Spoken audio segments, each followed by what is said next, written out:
നമുക്ക് തെറ്റിദ്ധരിക്കാം. അവർക്ക് ഓർമ്മ ഭയങ്കര കൂടുതലാണല്ലോ. എന്തൊരു ഓർമ്മയാണ്, പഴയ പഴയ കാര്യങ്ങളൊക്കെ ഇപ്പോൾ ഒരുപാട് സംസാരിക്കുന്നല്ലോ, നല്ല ഓർമ്മയാണെന്നൊക്കെ നമുക്ക് തോന്നാം.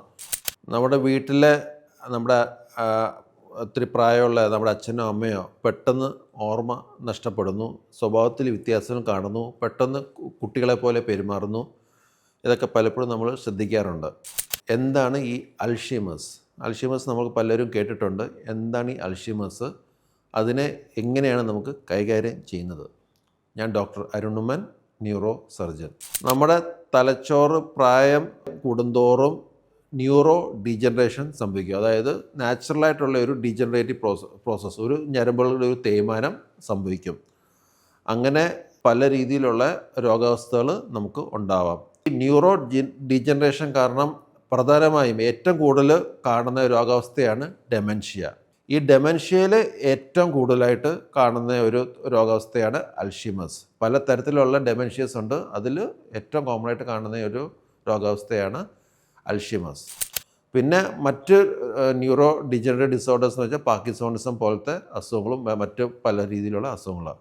അപ്പം നമ്മളിപ്പം അൽഷീമേഴ്സിനെ വെച്ച് സംസാരിക്കാം. അൽഷീമേഴ്സ് എന്ന് വെച്ച് കഴിഞ്ഞാൽ ഒരു 50-60 വയസ്സൊക്കെ ആകുമ്പോഴേക്കും ഒരു ആൾക്ക് പെട്ടെന്ന് ഓർമ്മ നഷ്ടപ്പെടുന്നു. അതായത് കൂടുതൽ നഷ്ടപ്പെടുന്നത് ഷോർട്ട് ടേം മെമ്മറി ലോസാണ്. അതായത് അടുത്ത കാലത്ത് നമ്മൾ കേട്ട കാര്യങ്ങളൊക്കെ നഷ്ടപ്പെടുന്നു, പഴയ കാര്യങ്ങളൊക്കെ റീറ്റെയിൻ ചെയ്യുന്നു.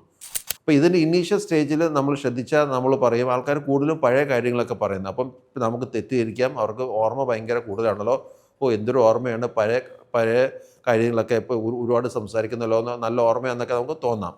പക്ഷേ അവർക്ക് സംഭവിക്കുന്നത് വെച്ച് കഴിഞ്ഞാൽ അവർക്ക് ഈ ഷോർട്ട് ടേം മെമ്മറി അധികം ഇല്ലാത്തതുകൊണ്ട് കൂടുതലും പഴയ കാര്യങ്ങളാണ് കൂടുതലും ശ്രദ്ധിക്കുന്നത്. അവരുടെ സ്കൂളിൽ പഠിച്ച കാര്യങ്ങൾ, അവരുടെ ചെറുപ്പത്തിൽ നടന്ന കാര്യങ്ങൾ, അവരുടെ ജോലി സമയത്ത് ജോലി സമയത്തുണ്ടാകുന്ന കാര്യങ്ങളൊക്കെ കൂടുതലും സംസാരിക്കുന്നു. അറ്റ് ദ സെയിം ടൈം അവർ തലേദിവസം പരിചയപ്പെട്ട ഒരാൾ അല്ലെങ്കിൽ അവരുടെ പേര് മറക്കുന്നു, ഒരു സാധനം വെച്ച് അവർ മറക്കുന്നു. അവർക്ക് അങ്ങനെ അടുത്ത കാലത്ത് നടന്ന പല കാര്യങ്ങളും അവർക്ക് പെട്ടെന്ന് ഓർത്തെടുക്കാൻ കഴിയുന്നില്ല. പക്ഷേ പഴയ സ്കിൽസൊക്കെ നന്നായിട്ട് പോകും. ഡ്രൈവിംഗ് ഒക്കെ സ്ഥിരം ചെയ്ത ആൾക്കാരൊക്കെ ആണെങ്കിൽ നന്നായിട്ട് ഡ്രൈവ് ചെയ്യാൻ സാധിക്കും, അതിനൊന്നും കുഴപ്പമൊന്നുമില്ല. പക്ഷേ ഈ തലേദിവസം നടന്ന പല കാര്യങ്ങളും അവർ വിട്ടുപോകുന്നു, അല്ലെങ്കിൽ അന്ന് കുറച്ച് നേരം മുമ്പ് നടന്ന പല കാര്യങ്ങളും വിട്ടുപോകുന്നു.